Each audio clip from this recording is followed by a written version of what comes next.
Good morning, welcome to SouthernCrossGO. Now today we're going to talk about building. Now I've done a video on leasing land and a few tips just on leasing and stuff. I'll leave an end card up there or wherever if you're interested in the leasing video. But today we're going to talk about building, because really it is a lot more cheap to build yourself than just to buy a villa or something like that. It really is becoming out of control, the prices of villas and that now. Because I know the price of building, and really a building is just all sand and cement and bricks, isn't it? And tiles, you know, which is very cheap.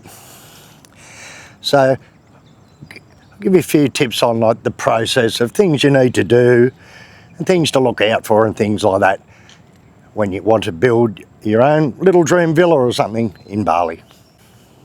So you got your land. Now the first thing you're going to have to do is design something, rough something out on a bit of paper, sketch something out what you'd like to build, what style of thing. Now villas are really easy to build. They're more or less just a couple of rooms with an open kitchen and then a swimming pool. So they're the cheapest thing to build. They're more cheap than a house. I suppose then you're going to have to find yourself an architect, someone to draw up some plans and just roughly sketch something out on paper, and go and talk to a couple of different architects and try and get a good price on this. This will go to get your InnB building certificate. These days there's good ones and there's bad ones. Maybe even the contractor you choose can draw something up yourself good enough to put in for your InnB.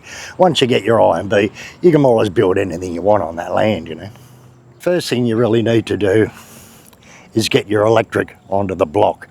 So if you haven't done this process before, it does become a little bit tricky, but you more or less put in an application, go into Dembasa, into the office, and get your electric put like to a pole or something like that on your block of land, so you definitely got electric.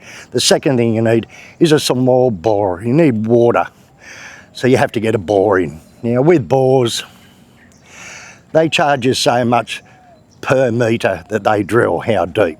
It might be like $50,000, $5 a metre to drill it. So you could be looking up to about $1,000, about 10 million to drill a decent bore. I suggest you go as deep as you can, because the deeper you go, the less chance of the water table drying up on you in the future.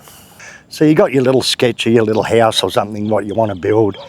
Now, you've got to find yourself a decent contractor. Now this is probably the hardest thing, is finding a good contractor. Now the next thing you've got to do is get an InnB. Now that's your building certificate. Now being a Westerner, you definitely got to make sure you do it legal. Locals, they just build. We have to have that certificate. Now, I always use an agent. Agents are probably the best way. They're in tune what's going on and with the system, because it can be a long drawn out process just getting your InnB building certificate.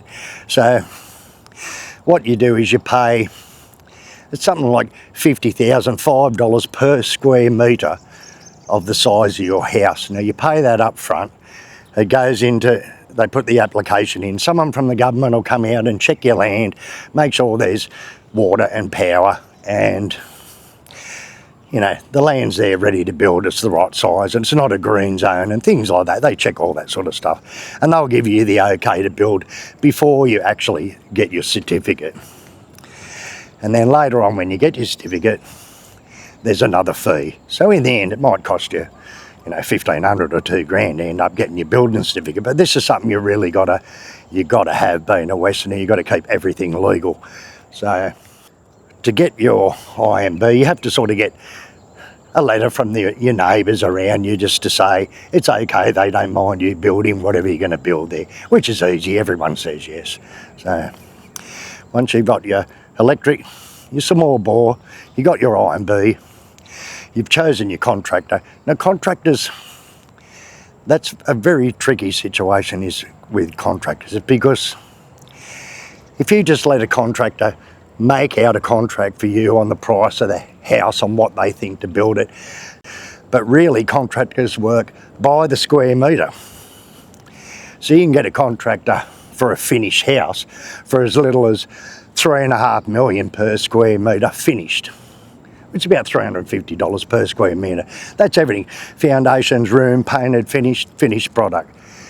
Now, depending on what you put in it, that's the most basic white tiles, you know, the basic price. So if you want something more extravagant, like fancy marble tiles and things like that, definitely your price by the metre is going to go up. So make sure you just don't sign his contract and just go along with what he's saying. Like, you definitely have to have a proper contract with a notaris, with your contractor. You can make your own contract with your own notaris. You don't have to use the builder's contract that's all written in Indonesian. There might be hidden clauses in it, whatever. You don't know what his notary's like, you know. So pick these yourself, you know, like this is the best way to do it. Just pick your own contract, get it checked over. You have to buy someone else or even buy a lawyer to make sure that your contract is firm.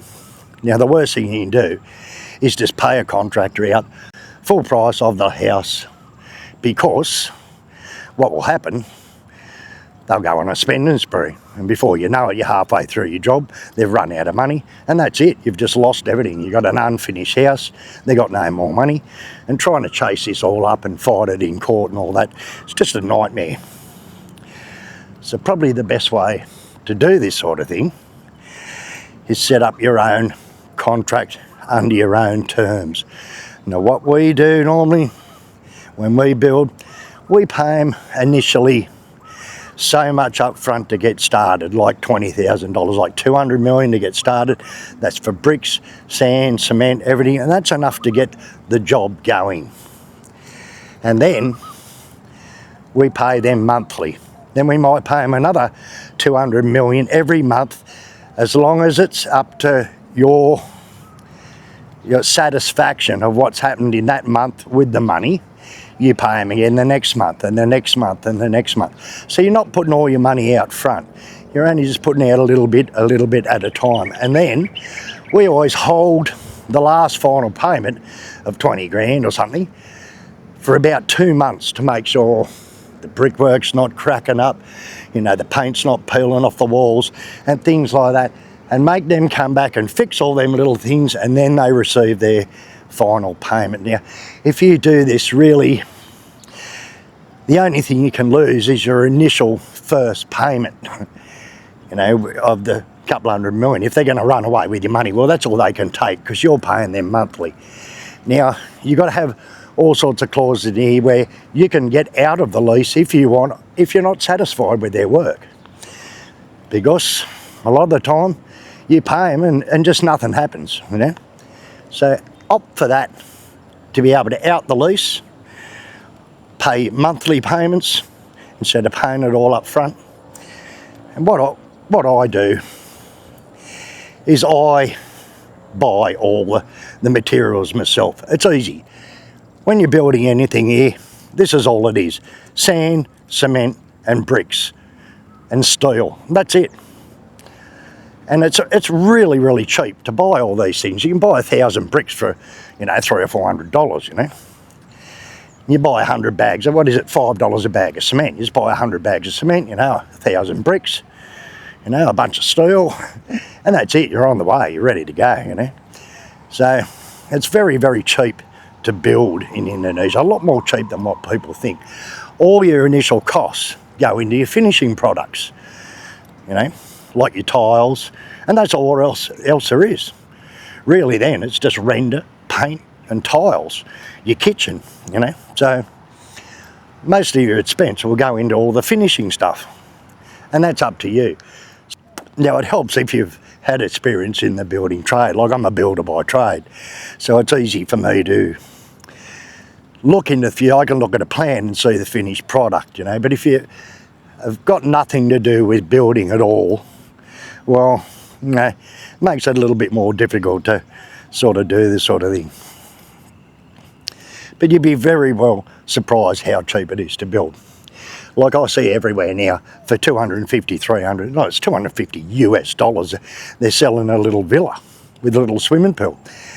Your swimming pool probably costs you just as much to build as the whole house, because it's only bricks and sand and cement. And it's very, very cheap. And then it's up to you what quality, what tiles and things like that you put in it. There's a few things they don't do. I have all my water pipes on one wall, say the back wall going straight out. They run water pipes through their concrete slabs, down their piers, you know, inside their piers and that, which just weakens the whole structure. So I have all my water pipes, my bathroom, my kitchen, everything all on one wall, so the water pipes just go straight out the back wall. And that way you can look outside your building at the back and see if there's any leaks and just replace it. Plus they never ever damp proof anything, so there's a big problem here with mould and water and rising water from the ground, because they don't damp proof anything, which means, see, when we build, we put a plastic down and then put our bricks on top, so no water can come up from the ground and up into your walls. But here they just don't do that. So you've got to make sure you do things like that. You've got to make sure that you epoxy everything because you definitely in the end will get some sort of water problems and damp problems. So once they've rendered your walls, you epoxy the lot. It doesn't cost much just for epoxy primer, and just paint the whole job inside and out with epoxy. And that way this will definitely help you in the long run, because I've had that many problems with damp and water problems over the years. Well, it's the only way to combat epoxy everything. Make sure your bathrooms are epoxied properly before they tile in them, because if you've got bathrooms upstairs 2-storey, concrete's like a big sponge, soaks up water and it'll just drip through and ruin your plaster or whatever inside, you know. And when we come on to things like swimming pools, right, now with a swimming pool they charge you by the square metre of the volume of the pool, you get what I mean? It's not just looking at it on the plan, the size of the pool, like a 10 metre by 6 metre swimming pool. It's 10 metres by 6 metres by 1.5 metres high. The whole volume of the pool is how they charge you to build a pool. So pools are pretty expensive. Probably cost you 30, 40 grand to build a decent pool here, a proper pool and built properly. You know, so you really have to really research that, find a good company or someone. Otherwise they'll just put bricks down and tile it, and in the end they leak, you know. So they have to be done properly, pools. That's something I'd really look into, is your swimming pool. So if you set up your contracts right, you supervise the job a bit, you get the materials on the job and all that yourself. If you can, that is. If you've got building experience, it makes it a lot easier. But you can save yourself literally, you know, 20 to 50 grand a house by doing it like this. So some people might be happier just buying a villa that's ready built and not worrying about it. If you can afford it, just do it. You can move straight in and it's ready to go. The thing about building yourself is time. It's going to take you 6, maybe even up to 8 months to build anything here. So you're going to have to rent a place while you're building and things like that. So take that into consideration, you know, that really you've got to, you know, have somewhere to live while you're building, and it could take up to time. Now, we had a time limit put in our contract so that if it's not finished by a due date, that he loses $500,000 a day, right, off his contract price. And that way they make sure it's done on time, don't you worry, if they think they're going to lose out. So if you put this sort of thing into your initial contract in the beginning, signed by him and that, and done through a proper notarist, everything's going to run a lot more smoother, you know. There's no way they're going to be looking over a month, they're going to be losing 3 grand, 30 million if they're a month over their contract. It comes off their profit, out of their profit in the end. So if you put a fair time to build it, with that option that they're going to lose so much per day, well, definitely, they're going to make sure that job's finished on time. Okay, well, I hope that can help. It's just a few tips off the top of my head, you know. Like, I haven't built anything now for a few years, so, yeah, you know, it's just common sense, a lot, most of it. And if you can save yourself a bit of time and have a little bit of quality control by turning up every day and making sure that they're doing things the way that you want them really to do, or they'll just turn around and do things the way they want to do. It'll be nothing like you really asked for in the beginning. Make sure you got, if you can't speak Indonesian, you got some sort of translator or someone you can trust that's going to help you with the project, you know, getting through to the builders and asking what you want. Like, you can always change things as you go. There's things like with your air conditioner, you might have 4 or 5 air conditioners in your house, or 1 or 2 or 3 or whatever. So the last thing you want is your air conditioning unit on your wall of your veranda and it's dripping the water, the overflow of your aircon all over the pipes. And I run 1-inch water pipe right down through me walls, right out to the road, the ditch on the road for every aircon. I use the biggest PVC pipe I can, like 100 to 110 millimetre pipes for all my toilets, all my overflows. Or else I'll just put 50 mil pipe in, the cheapest thing they can that'll get, you know. So make sure you look to do these things that are going to cause you trouble in the end, you know. Like, so definitely that's what you need. Your aircons put in a place where it doesn't matter if they drip and the overflows are there, you know, dripping all over the outside of the back wall or something, you know, it doesn't matter. But if you got them on your veranda, which most people do, make sure you run a 1-inch water pipe through your bricks, down into the ground and right out to your front drain, so you never have any trouble with your aircons leaking and stuff, and, you know, staining all your tiles on your veranda and stuff all the time and being wet all the time, you know. And then things like your landscaping and that. Later on, just go out to there's numerous big garden centres here where you can buy any type of plant you want. Do your landscaping yourself, you know. Maybe you can get some workers to dig up your gardens and that for you, but plant what you want in it. So you don't have to pay someone to landscape your property, which landscaping isn't cheap, you know. So there's a lot of ways you can save money by just doing a few things yourself, you know. Now make sure you've got some good security. It doesn't cost much to get a Bangkok Lust, like a welding shop, to put some bars on the inside of your windows or on the outside of your windows. Make sure you've got a good big lock-up gate on the front of your house with a high enough wall that people aren't going to be able to clamber over and get into your property, you know. So security is a good thing on your property. The worst thing you could do is just have your house open to everything straight off the road where people can just walk in at any time into your yard, you know. So wall it off properly with a good 2 metre high wall, put good solid quality gates on it so you can lock yourself up, put bars on your windows and things like that, and that way, you know, you're not going to have any problems. Smallers, don't forget that you're the one in charge, you're the one wanting something done, so don't let the contractor dictate to you the way it's got to be, you know. You've got to do this, you've got to do that. No, this is your property, it's your project. You do things the way that you want to. So make sure that you get your own contracts made up. If you're happy with the contracts they supply to you, you can get it checked over by someone. And if you're happy with that, fair enough, go with it. But it doesn't hurt to get a notarist to make up your own proper contract in your terms that you want, and get that. Like, if the contractor doesn't like your terms and whatever, that, well, just go and get someone else. The way I look at it, you know. If he should be happy by the way you're putting it, because you're the one outlaying all the money, you know. So make sure you're happy with your contract. You know, maybe he's fine. Maybe they've got a good contract, but get someone to check it over in case there's no little hidden clauses that if something goes wrong, they don't have to do this and they don't have to do that, or they're, you know what contracts are like. They're like insurance contracts. No one reads it all. They just click, yeah, I accept the terms, and in the end, and click it, and then when you go to get a claim, they won't pay you out because there's some hidden clause. So make sure you get everything checked over. But if you make your own contracts, you know exactly what's in it, and you know that they have to abide by it. So I hope that video helped out a little bit. Now, you don't have to do things the way that I do things. This is personally just the way that I do things. You know, there's hundreds of really good contractors out there with really good contracts and really good, you know, you can trust them.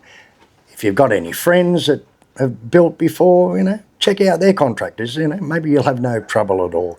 But the way I do things is the way I do things. The way you do things might just be different. Anyway, I hope this video helps a little bit. If so, yeah, like, comment and subscribe, and I'll see you on the next video. Any comments, leave it in the comments if there's any questions you want to know about building, and maybe I can help you, maybe I can't. Okay, see you on the next one.